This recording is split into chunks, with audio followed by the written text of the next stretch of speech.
Welcome to the Sleepy Christian, where ancient stories meet peaceful nights. Tonight, we will be talking about a story of deep loyalty, quiet strength, and unexpected grace, the story of Ruth. So, wherever in the world you're watching or listening from, whether you're tucked into bed in a quiet corner of a city, or listening as the night winds drift over distant hills, I'm glad you're here. Let's take a calm journey together through one of the most gentle and beautiful stories in Scripture. It began with hunger, a slow, creeping emptiness that spread across the land like a shadow, drying up the fields, silencing the songs of the harvesters, and turning once lively towns into places of worry and quiet desperation. In the small town of Bethlehem, which means house of bread, the irony was bitter. The grain stores emptied, the olive presses grew still, the wells drew low, families whispered around cold hearths. What happens when the house of bread has no bread? In this time, in this fragile season of famine, one family made a choice. Elimelech, a man of Bethlehem, looked at his wife Naomi and their two sons, Mahlon and Chilion, and knew he could not watch them wither away in a land that once fed generations. So they left, not just their home, but everything familiar, the scent of their soil, the rhythms of their village, the traditions of their people. They turned their faces east, crossing the river and the boundaries of comfort, and walked into the land of Moab. Moab, a place of foreign customs and different gods, a land born from ancient tensions between cousins of old. The Israelites and Moabites did not share easy peace, yet here, in the heart of unfamiliar territory, Elimelech hoped to find food, stability, and perhaps a measure of peace. They settled in, a small family, outsiders among the Moabites, building a new life in the shadows of strange mountains. Time passed. The boys grew taller, stronger, and eventually took Moabite wives, one named Orpah and the other Ruth.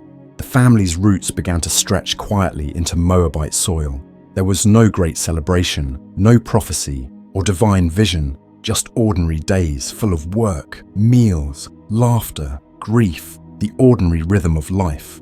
But life, even in a place of refuge, can shift without warning. First came the loss of Elimelech. Naomi, once a wife, became a widow. The pillar of her home had fallen, and she was left with her sons and their new brides. Still, life moved forward.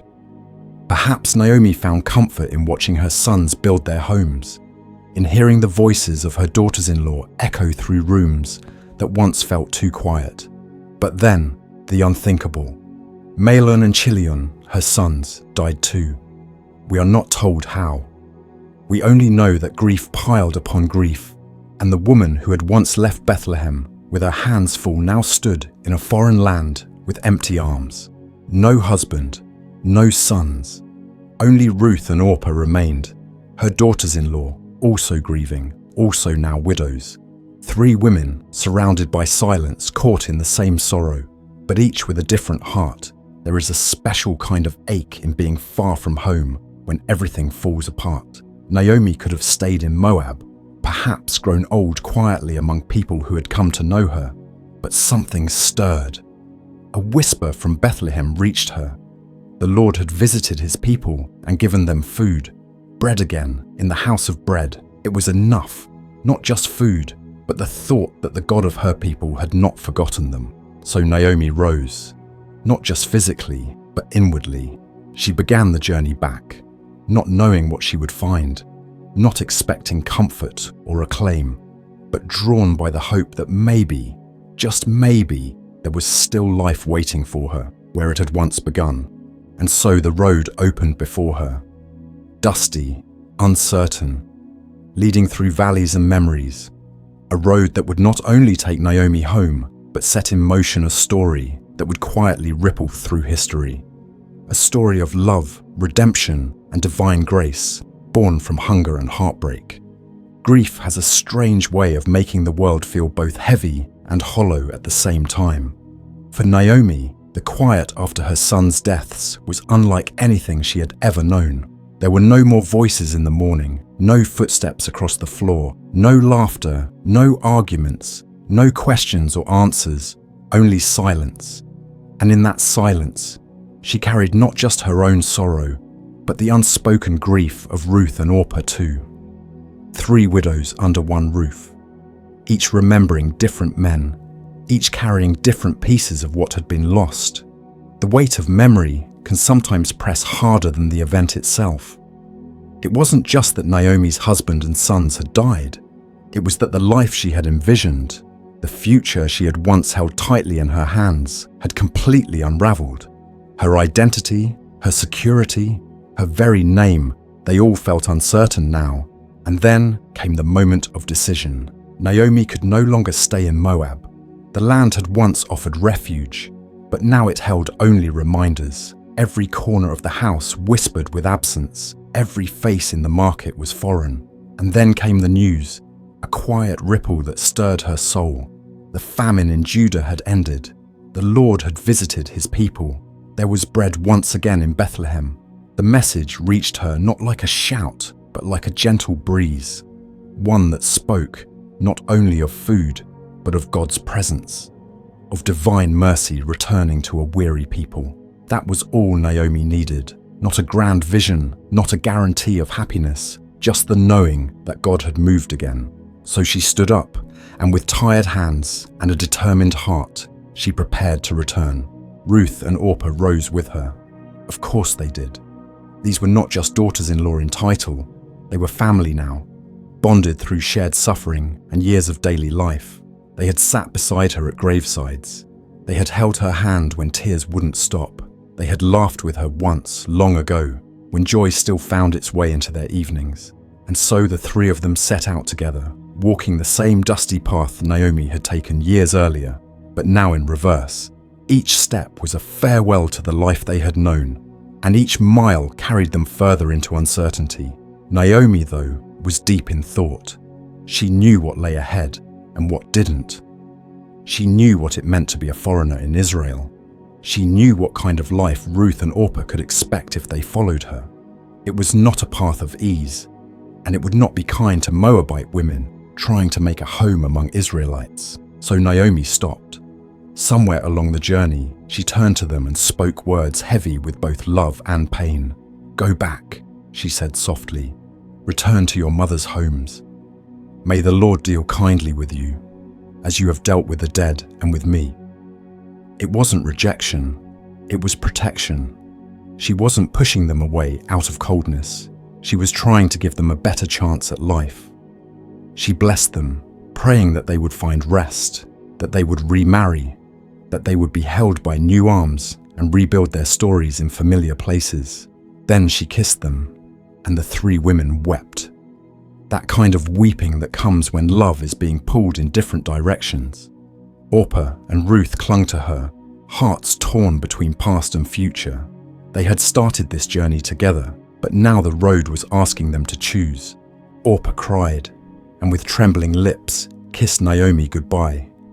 She turned and walked back toward her family, back toward her own people, back toward what might be a second chance. And there's no blame in that. Her choice was not betrayal.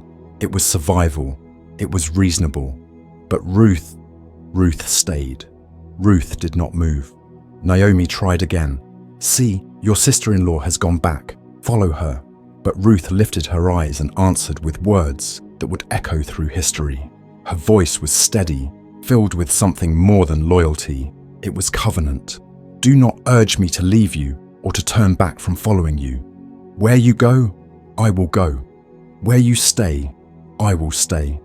Your people shall be my people, and your God, my God. Where you die, I will die, and there I will be buried. May the Lord deal with me, be it ever so severely, if anything but death separates you and me." It wasn't just a vow. It was a quiet surrender of one life for the sake of another. Ruth, a Moabite woman with no promise of security, no guarantee of belonging, no safety in Bethlehem, chose to walk beside a grieving widow to a foreign land simply because love compelled her. She could not let Naomi walk alone.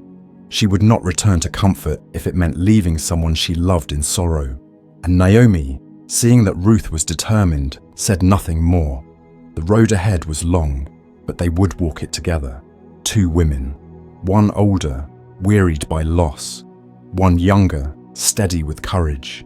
The sun stretched ahead of them, and somewhere beyond the hills, Bethlehem waited, the town they had both heard of, but only Naomi remembered. They kept walking, step by step, carrying nothing but grief, hope, and each other. The road back to Bethlehem was long and winding, etched into hills and valleys that stretched out beneath an ever-watching sky. The dust clung to their sandals, the sun dipped low behind them, and the wind whispered through the brush as two women walked side by side, one older and bent by grief, the other younger but carrying the same weight in her eyes. There were no songs on their lips, only the steady rhythm of footsteps and the silent prayers that sometimes rise when words are too heavy to speak. This was not a triumphant return. There were no crowds waiting, no banners waving, only the quiet land of Judah slowly drawing near. Naomi had not seen her homeland in years. Her memories of it were softened by time and blurred by sorrow. Would the houses still stand as she remembered? Would the people welcome her? Or would they glance away, unsure of what to say to a woman who left full and returned empty? As they entered Bethlehem, the air changed. Familiar scents drifted on the breeze. Fresh-baked bread, tilled earth, the faint sweetness of ripening grain. It was the beginning of the barley harvest, a time when the fields rustled with activity and the town stirred early with farmers and workers preparing for long days in the sun. Naomi's presence did not go unnoticed. Women saw her in the distance and whispered among themselves. "Is this Naomi?" they asked, with surprise in their voices. She had aged. Grief had carved lines where joy once lived. Her eyes were not the same eyes that had left this town years ago, and she answered not with joy, but with a heart exposed. "Do not call me Naomi," she said. "Call me Mara, for the Almighty has dealt very bitterly with me. I went away full, and the Lord has brought me back empty." Her voice did not tremble. She spoke plainly, not with anger toward God, but with the raw honesty of someone who had lived through storm after storm. She was not ashamed of her pain. She wore it like a threadbare cloak, worn but real. Ruth stood silently beside her. She had no history here, no name among the people, no family to greet her. She was a Moabite, a foreigner in a land that had no obligation to accept her, yet she did not shrink back. She didn't turn her face or lower her gaze. She remained close to Naomi, her presence quiet but resolute, like a shadow that would not leave. Perhaps people wondered who she was, why she had come, what place she would have among them. But Ruth did not come to be noticed. She came to stay. Her vow had been made not for show, but for love, and she would keep walking forward, even if no one else understood why. The days that followed were simple, but not easy. Naomi and Ruth had no means of wealth, no men to work the land or defend their name. They settled into a small home, perhaps one Naomi had known before, or one given out of pity by a relative or neighbor. Their meals were modest, their days quiet. But it was harvest time, and with harvest came a small hope. In Israel, the law of Moses made provision for the poor and the foreigner. When reapers gathered grain from the fields, they were to leave the edges untouched and not go back for what was dropped. These scraps, these forgotten stalks, were for the widow, the orphan, the stranger. It was a thread of mercy woven into the law, a reminder that God's heart was always near the lowly. So Ruth, seeing the need, offered to go. "Let me go to the field," she said to Naomi, "and glean among the ears of grain after someone in whose eyes I may find favor." There was no entitlement in her tone, no expectation of kindness. She only asked for a chance. Naomi gave her blessing, and Ruth set out, not knowing what field she would find, or who would own it, or how she would be received. She simply walked, one foot in front of the other, guided only by the hope that someone, somewhere, might allow her to gather what had been left behind. She was not afraid of hard work. Her hands were steady, her eyes sharp, her back ready for long hours beneath the sun. And so she came to a field, not by plan, not by strategy, simply by providence. A field that belonged to a man named Boaz, a relative of Elimelech, though Ruth did not yet know that. She asked the overseer for permission to glean, and he granted it, perhaps surprised by her manners, her humility, or the quiet strength with which she moved. From morning until now she worked, pausing only briefly, taking little for herself, yet gathering steadily from the edges of the harvest. She bent low, over and over again, collecting what others had missed, gathering grace stalk by stalk. She was not just picking up barley, she was laying the first stones of a new beginning. Naomi, back in Bethlehem, waited. She had sent Ruth into a world that might ignore her or harm her, and yet she hoped. Because sometimes hope is all that remains, and sometimes that's enough. And in the fields outside Bethlehem, beneath the watchful eye of God, a meeting was drawing near that neither woman could yet imagine, a meeting that would change the course of their lives forever. But for now, Ruth gleaned quietly and diligently, unaware that her story was already being noticed, and that someone had begun to ask, "Who is this young woman?" The sun rose gently over Bethlehem, casting warm gold across the hills and soft light between narrow streets, where homes lean close together like old friends. In this quiet town, life had resumed its rhythm. The fields outside stirred with early labor, and the air was filled with the scent of barley dust, fresh earth, and the faint promise of abundance. It was harvest season, a time of movement, sweat, and satisfaction. And for the first time in many years, Bethlehem was alive with provision. Grain shimmered in the fields like waves, and the people of the town, after seasons of lack and wandering, now walked with a renewed sense of gratitude. In the midst of this renewal, Naomi sat in the stillness of her home, watching the day unfold, her heart both full and hollow at once. She had returned to the place of her birth, but nothing looked quite the same. The streets were familiar, but the people had changed. The voices were new, and the life she had once known was no longer hers. When she entered the town with Ruth, there had been murmurs, surprised looks, quiet greetings, and perhaps a few unspoken questions. Where had she been? What had happened? Who was this foreign woman at her side? Naomi answered none of them directly. She simply said, "I went away full, but the Lord has brought me back empty."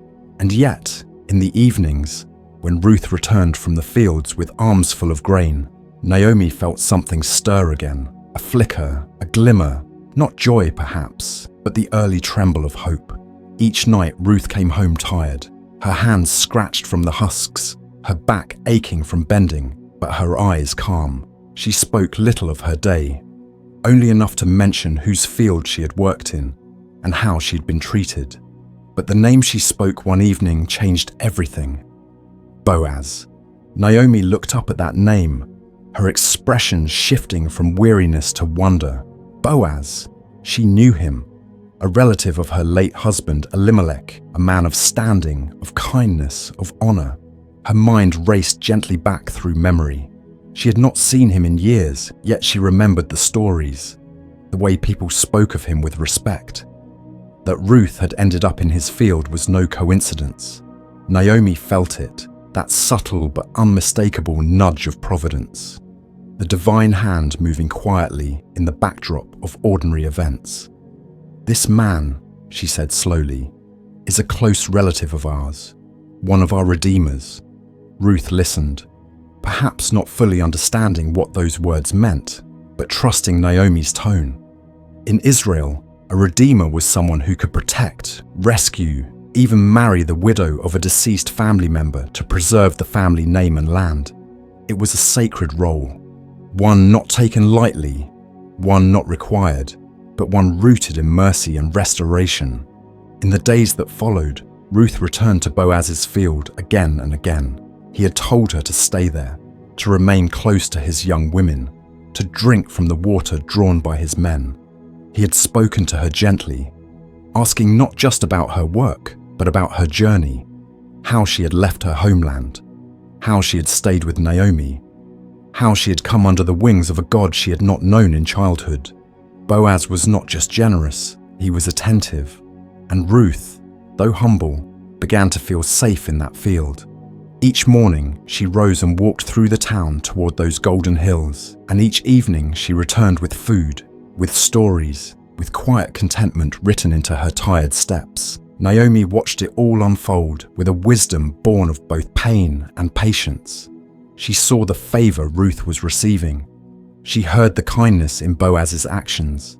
She began to dream again, not for herself, but for Ruth. The younger woman had given up everything for her. She'd walked away from her homeland, her family, her gods, to walk into an uncertain future by Naomi's side. And now, Naomi longed to find rest for Ruth, a place where she could belong, be cherished, be protected, not just survival, but fullness, a home, a husband, a future. This wasn't just a desire of an aging widow for her daughter-in-law, it was a mother's love, rekindled in the soft glow of Providence. In the background of the bustling harvest, in the quiet space between gathering grain and preparing meals, a deeper plan was beginning to form. A plan not of manipulation or desperation, but one of gentle faith. Naomi, with eyes sharpened by years and a heart softened by loss, was beginning to sense that God was doing something new. Not loudly, not with thunder or fire, but quietly, like grain growing in the soil, unnoticed until suddenly it ripens. And so, she waited, she watched, she prayed, and in the fields of Boaz, Ruth gleaned. The harvest continued, and the quiet rhythm of redemption drew nearer. Neither woman could yet see where the story was heading, but something had shifted. The season had changed, not just in the fields, but in their lives. The days of emptiness were slowly giving way to something more. Not yet joy, but something very close. As the morning sun melted the last of the mist over Bethlehem's fields, Ruth gathered her courage and set out once again, walking softly among the lanes of the town, stepping past stone walls and the sleepy stirrings of children. She made her way beyond the clustered houses and into the wide open sweep of barley where harvesters were already at work. Men and women stooped low among the gold, sickles in hand, rhythmically reaping and binding sheaves.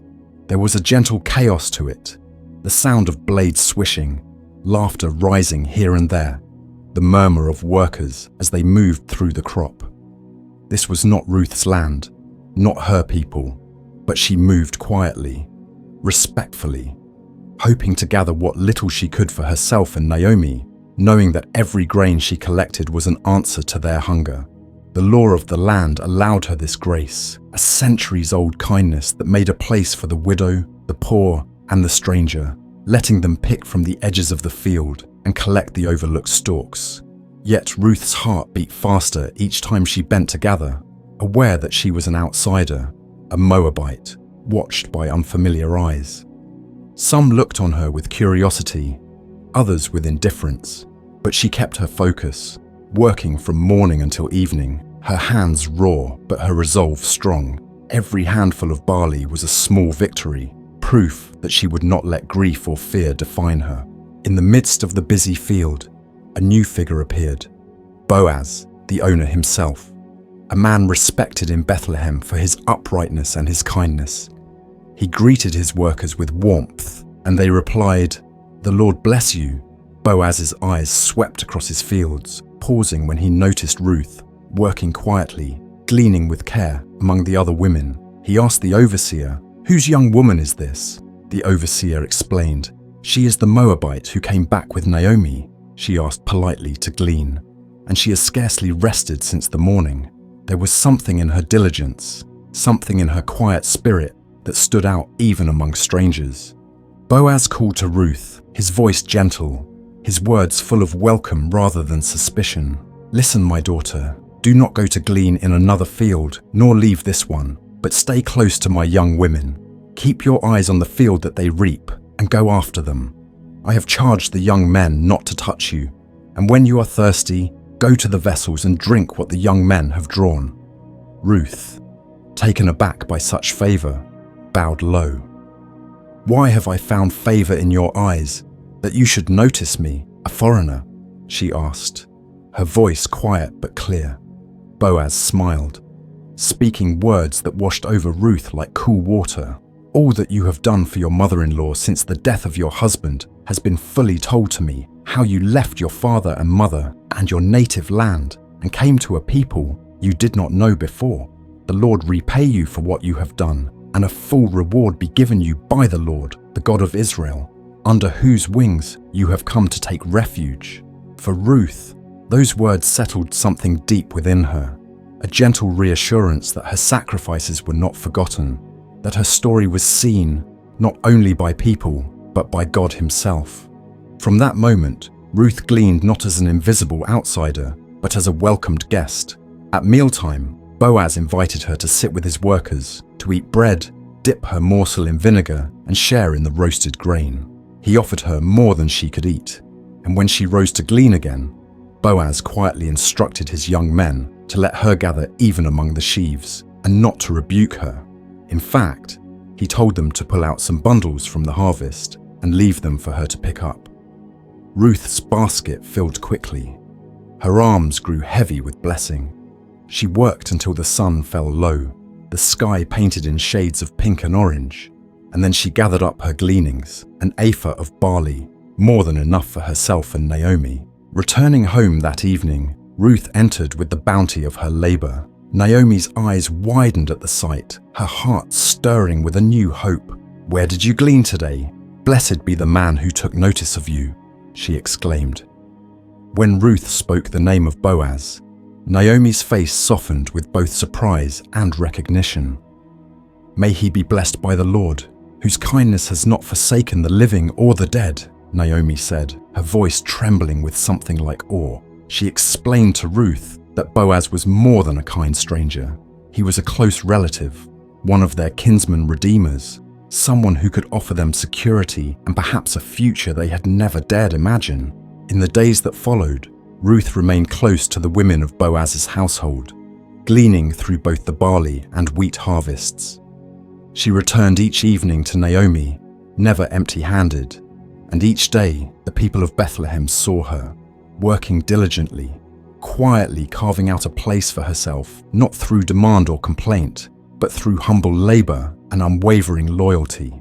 The story of Ruth, the Moabite, the widow, the foreigner who became family, began to spread softly through the town, whispered in markets, discussed in homes. People wondered at her resilience, her gentleness, her devotion, and all the while, Boaz watched, his admiration growing not just for her beauty or her youth, but for her steadfast spirit, her kindness to Naomi, and her willingness to trust in the God of Israel, even as a stranger. In the fields of Bethlehem, as barley was gathered and seasons changed, a gentle story of grace unfolded, and beneath the surface, hope was quietly taking root, preparing to bloom in ways neither Ruth nor Naomi could yet imagine.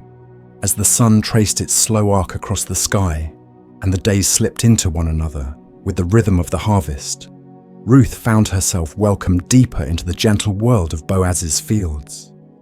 The grain grew tall, green ripening to gold, and the workers labored steadily, always under the watchful, kind gaze of Boaz. Day after day, Ruth gathered with the other women, and though her heart was still touched by sadness and her mind sometimes wandered to the memories of Moab, she could not help but sense a quiet goodness growing around her, a safety she had not known since her own childhood. Boaz's presence in the fields was like a steady breeze, unseen but felt by all. He made sure she had enough to eat, that her hands were not empty, and that no one harassed her or treated her as less than any other. When she was thirsty, she drank from water jars meant for the workers. When she was tired, she rested in the shade with the others. He had given her a place among his people, not just as a gleaner on the edge, but as one who belonged. Word spread quietly through Bethlehem about the Moabite woman and the landowner who watched over her. Some people wondered about their story, about Ruth's deep loyalty and Boaz's unexpected favor. Yet Ruth herself moved quietly, letting her actions speak. She rose early with the dawn and worked until the last rays of sun slipped behind the hills, never seeking praise, only hoping to provide for Naomi and honor the God she had come to trust. The harvest stretched on, first barley and then wheat, and all the while, Boaz's kindness seemed to grow rather than diminish. At mealtime, he would invite Ruth to sit at his table, offering her roasted grain until she was satisfied. She would wrap the extra in her shawl to take home to Naomi, always thinking first of the woman who had become her family. Sometimes, Boaz would instruct his workers to leave extra handfuls on purpose, so much so that Ruth could scarcely believe the bounty in her arms. She saw each gift as grace, not something she had earned, but something freely given. One day, after Ruth returned from another long day in the fields, Naomi looked at the overflowing grain, her heart filling with a kind of hope that had been long dormant. She realized that Boaz's care was not merely an act of charity, but the beginning of something deeper. She began to wonder if perhaps God's hand was moving quietly in their lives, weaving the threads of loss and loyalty into something altogether new. Naomi pondered these things, reflecting on the way Ruth spoke about Boaz, the softness in her eyes, the trust that had begun to grow where there had once only been uncertainty. Ruth could sense Naomi's hope and saw the glimmer of life returning to her, the lines of grief around her eyes beginning to ease. The two women often spoke late into the night, whispering about God's goodness, about the journey that had brought them here, about what it meant to belong and to be seen. Boaz, for his part, could not ignore the steady way Ruth worked, the grace in her step, the gentleness with which she treated everyone she met. He heard her laughter among the women, saw her kindness toward the poorest gleaners, and listened to the way she spoke about Naomi. His admiration for her deepened, rooted not in the fleeting charm of a stranger, but in the lasting substance of a woman who had chosen mercy over comfort, faith over fear. He found himself looking for her in the fields, hoping to catch her smile, and when he heard stories of her loyalty and courage, he felt his heart drawn further. In these quiet days, Ruth and Boaz's story began to take shape, not with sudden declarations or grand gestures, but with small daily acts of care and trust. Naomi, watching from her window, saw it all unfold, quietly storing every detail in her heart.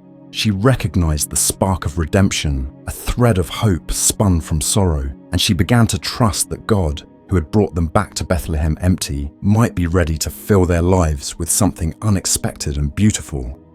In the hush of harvest nights, while the wind rustled in the grain and the stars wheeled overhead, Ruth and Naomi rested, nourished not just by the food they gathered, but by the kindness that surrounded them, kindness that promised a future neither could yet imagine. The last days of harvest slipped gently into evening as Bethlehem's fields began to quiet. The laughter and clatter of workers faded. The barley and wheat, once standing tall and proud, had been gathered in, bound into sheaves and stacked against the coming season. As the cool dusk settled over the land, a hush lay across the threshing floor, that open place at the edge of the field where grain was separated from chaff. Boaz, weary from a long day overseeing his workers and the final gathering of the harvest, laid himself down at the far end of the heap of grain. It was custom for landowners to sleep near their harvest, protecting it from thieves or animals. As the stars blinked into view and the air grew cooler, most of the workers drifted away, leaving only the sounds of night, the chirp of crickets, the distant bark of a dog, the soft stirring of wind in the barley straw. Inside Naomi's home, a quiet plan was forming. Naomi had watched the gentle favor growing between Ruth and Boaz all through the season. She saw something good and strong in Boaz, something safe and kind, and in her heart, she believed he was the answer to the prayer she had carried in her loneliness, that Ruth might find rest, belonging, and a future. So Naomi spoke softly to Ruth as the evening gathered. "My daughter, shall I not seek security for you, that it may be well with you?" She explained her plan. Tonight, Boaz would be winnowing barley at the threshing floor. Wash yourself, anoint yourself, put on your best cloak, and go down to the threshing floor. Do not make yourself known to Boaz until he has finished eating and drinking. When he lies down, observe where he sleeps, then go, uncover his feet, and lie down. He will tell you what to do." Ruth listened, her heart beating faster with each word. She trusted Naomi, the woman who had become a mother to her, whose wisdom was seasoned by sorrow and faith. "All that you say, I will do," Ruth replied, gathering her courage like a warm shawl around her shoulders. When the time came and the house had quieted, Ruth rose silently. She washed away the dust of the day, braided her hair, wrapped herself in her cloak, and stepped into the silvery hush of the night. The streets were mostly empty, the lamps of Bethlehem flickering against stone walls. She made her way out of town, her feet whispering through the cool grass, until the shape of the threshing floor rose before her under the starlight. There, Boaz finished his meal, his laughter soft as he spoke with his workers, his eyes tired but content. When at last he lay down by the heap of grain, Ruth waited in the shadows until his breath had slowed and the last voices had faded. With careful steps, Ruth approached Boaz. The night air was cool, scented with earth and barley, and the only sound was the gentle breathing of the man who had shown her such kindness. She knelt at his feet as Naomi had instructed and quietly uncovered his feet, then lay down. Her heart thudding in her chest, time seemed to stretch and bend. The silence was deep, the stars so near they felt almost like watchful eyes. Hours slipped by, and then, in the middle of the night, Boaz stirred. He reached out and found someone there. Startled, he asked, "Who are you?" "Ruth." Her voice, steady but soft, answered, "I am Ruth, your servant. Spread your covering over your servant, for you're a redeemer." Her words were both a request and a declaration, not bold, but deeply courageous. In their world, this was a humble way for a woman to ask a man to become her protector, her provider, to fulfill the sacred duty of redemption for her and Naomi's family. A silence settled. Then Boaz replied, his voice warm with surprise and respect. "May you be blessed by the Lord, my daughter. You have shown more kindness now than before, in that you have not gone after young men, whether poor or rich. And now, do not fear. I will do for you all that you ask, for all the townspeople know that you are a woman of noble character. And now, though it is true that I am a redeemer, yet there is a redeemer nearer than I. Remain this night, and in the morning, if he will redeem you, good, let him do it. But if he is not willing, as surely as the Lord lives, I will redeem you. Lie down until morning." There in the softness before dawn, Ruth rested at Boaz's feet, sheltered not just by his cloak, but by his promise. The worries and questions that had shadowed her since leaving Moab seemed, for a few hours, to ease beneath the gentle assurance of Boaz's words. She was seen, she was valued, she was not alone in her loyalty, nor in her hope for a future. When the eastern sky began to lighten, Boaz quietly woke Ruth. To protect her reputation, he urged her to leave before anyone might see her. But before she went, he filled her shawl with 6 measures of barley, enough to feed both her and Naomi, a gesture heavy with kindness and intention. Ruth slipped through the early mist and returned to Naomi, who waited, heart awake, listening for her daughter's return. When Ruth entered the house, arms full of grain, Naomi drew her close and asked what had happened. Ruth told all that Boaz had said, how he had promised to settle the matter, to seek redemption not just for the land and name of Elimelech, but for the lives of these 2 women who had trusted in the mercy of God. Naomi's eyes filled with a hope both new and ancient. She urged Ruth to be patient and wait, for Boaz, she said, would not rest until the matter was resolved. And so, as the town awoke to another day and the fields glowed with the light of the new morning, a gentle hope settled over their home. Ruth, who had risked everything in humility and courage, now waited, her story unfolding under the steady care of God and the promise of redemption drawing ever closer. As the morning sun touched the rooftops of Bethlehem, casting long shadows and awakening the sleepy town, Boaz was already up, his mind steady and his purpose clear. There was a sense of anticipation in the air, the kind that comes when something is about to change, when the course of ordinary life turns, ever so gently, towards something new. After the hushed promise given to Ruth in the stillness of the threshing floor, Boaz knew what he must do. He made his way to the town gate, the place where elders gathered and matters of business and justice were settled.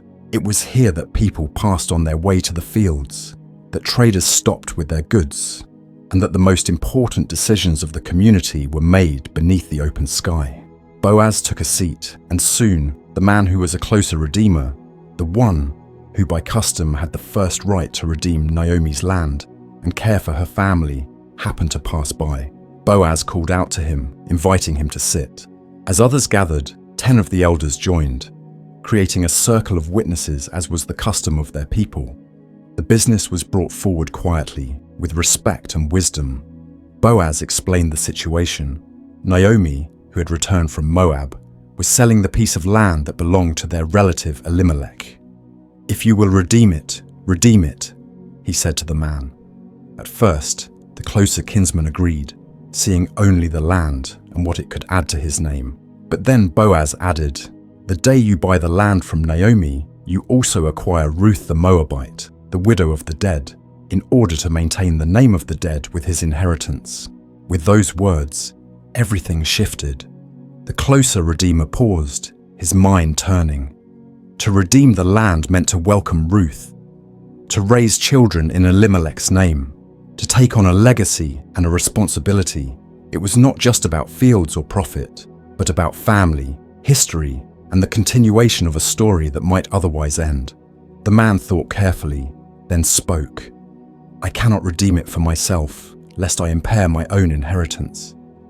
Take my right of redemption yourself, for I cannot redeem it." He removed his sandal and handed it to Boaz, a gesture that sealed the agreement in the presence of witnesses, as was the tradition in Israel. Boaz turned to the elders and all the people there. "You are witnesses this day that I have bought from the hand of Naomi all that belonged to Elimelech and all that belonged to Chilion and Mahlon. Also Ruth the Moabite, the widow of Mahlon, I have acquired to be my wife, to perpetuate the name of the dead in his inheritance, that the name of the dead may not be cut off from among his brothers and from the gate of his native place." The elders and all who gathered answered with a blessing. Their voices rose, steady and sure, weaving a tapestry of hope. "May the Lord make the woman who is coming into your house like Rachel and Leah, who together built the house of Israel. May you act worthily in Ephrathah and be renowned in Bethlehem. And may your house be like the house of Perez, whom Tamar bore to Judah, because of the offspring that the Lord will give you by this young woman." The word of Boaz's kindness and Ruth's courage quickly travelled through the winding streets of Bethlehem. Some watched from their doors as Boaz walked through the town, his steps lighter than they had been in years, while Ruth waited quietly in Naomi's home. There was a hush between them, a sense of the sacred at work, the awareness that God had gently, steadily moved each piece of their story into place. Naomi listened as Ruth told her what Boaz had done, her heart swelling with gratitude. She remembered the years of hunger and grief, the journey back to Bethlehem, the long nights spent wondering if they had any place in this world. Now, before her very eyes, a new future was being written, one born not out of striving or ambition, but out of faithfulness and grace. In the days that followed, preparations were made. The harvest season gave way to times of celebration, and Ruth was welcomed not as a foreigner, but as a beloved daughter of Israel. The townspeople, who had once murmured in curiosity about the Moabite widow, now smiled when they saw her, recognizing in her a quiet strength that had helped transform sorrow into joy. Naomi, who had called herself Mara, bitter, in the days of her deepest loss, began to taste sweetness again, her arms no longer empty, her house no longer silent.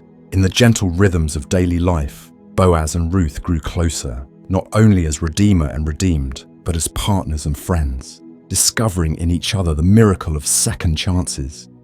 As the season changed, so did the hearts of all who had watched this story unfold. The elders of the town spoke often of what they had witnessed, retelling how kindness, courage, and faith could turn even the darkest night into the dawn of a new beginning. Through Ruth and Boaz, the old promises of God seemed to come alive once more, that the Lord cared for the widow, that the foreigner was welcome, that redemption was always possible, even when hope seemed lost. For Naomi, Ruth, and Boaz, and for the people of Bethlehem, the days that followed were not marked by sudden miracles or thunderous signs, but by the steady, quiet unfolding of grace, a reminder that even the smallest, humblest acts of faith can set in motion a legacy that would echo through generations, long after the last sheaf had been gathered and the last prayer whispered at the gate. Time moved forward in gentle, unhurried waves. The pain of the past was not erased, but it softened, and in its place, something new and beautiful began to grow in the lives of Ruth, Boaz, and Naomi. Their home, once shadowed by grief, filled slowly with laughter and the warm hum of daily life. Ruth settled into her new role with grace, no longer seen as a stranger or a gleaner, but now as a beloved wife and a cherished part of Bethlehem's tapestry. Boaz, steady and kind as always, treated her with an honor and affection that went deeper than mere duty.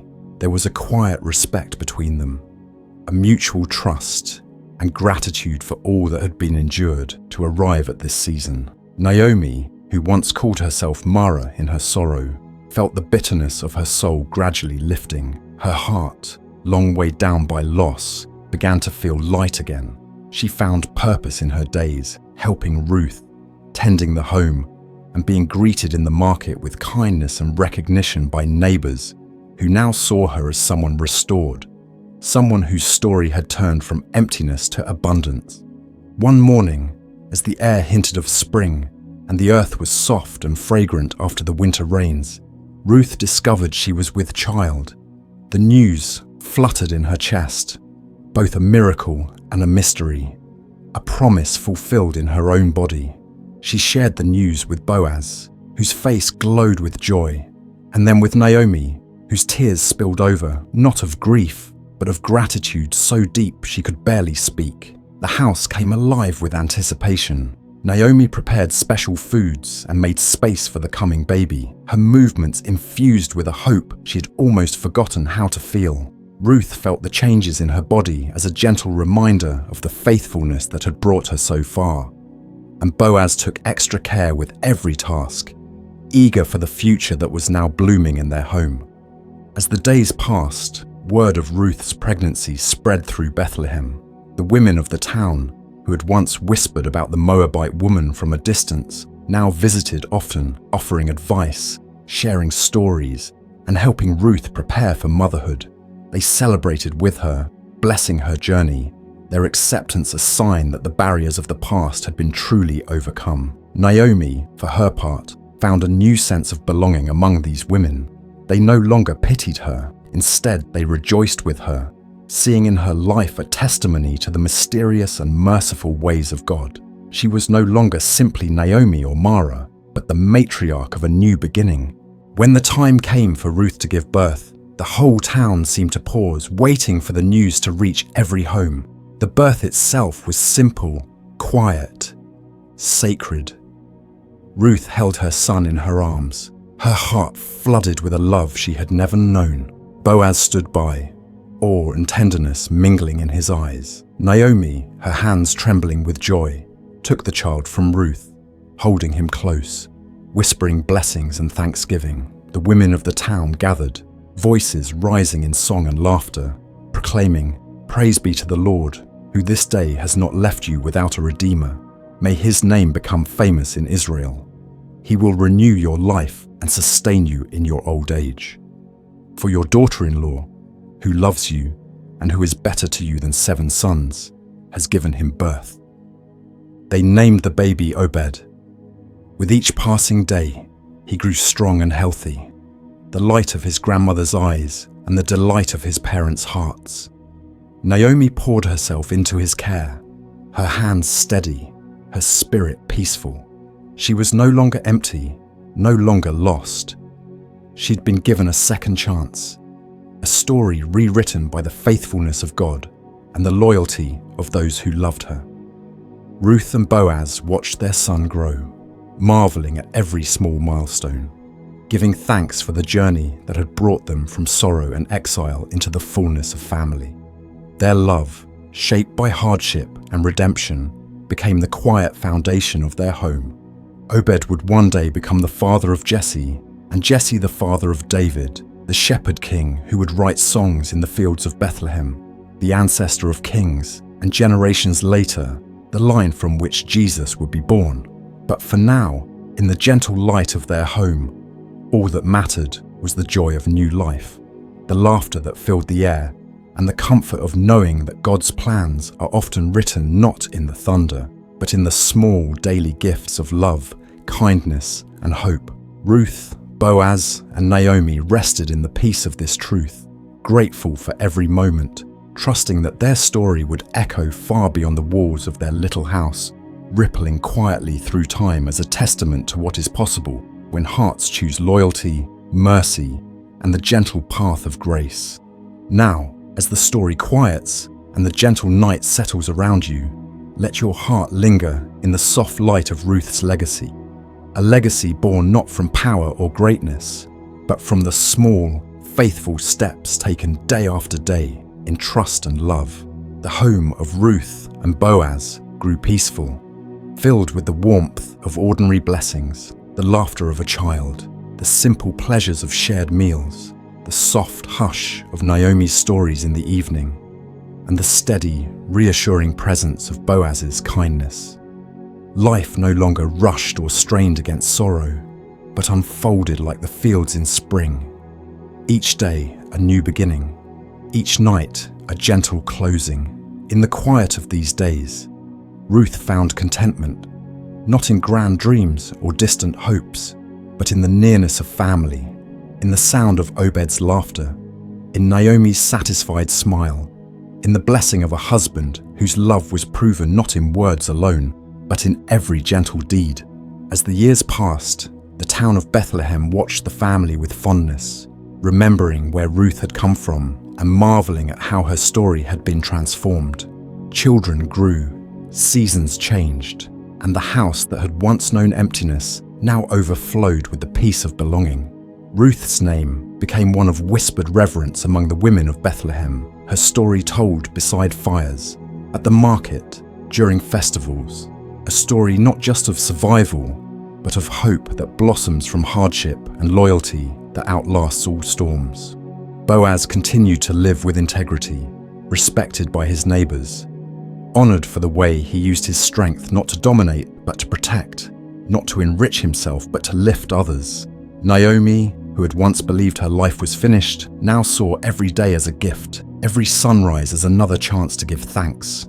With each passing year, Ruth's son Obed grew in wisdom and stature, learning not only the traditions of his people, but the deeper truths that can only be taught by a home woven together by love and grace. He learned of his mother's journey from Moab, of her courage to leave the familiar behind, of her decision to cling to Naomi and to trust in the God of Israel.